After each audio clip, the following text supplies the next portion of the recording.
Have you ever felt overlooked? Like everyone else is moving forward while you're standing still, waiting, wondering if God even sees you? Sometimes being hidden isn't punishment. It's preparation.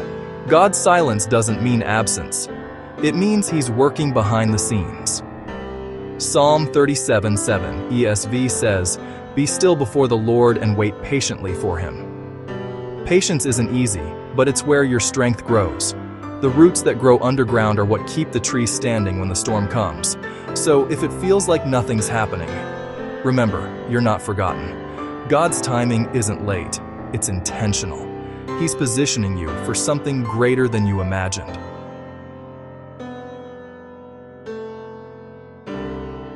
Be still, be faithful, be rooted.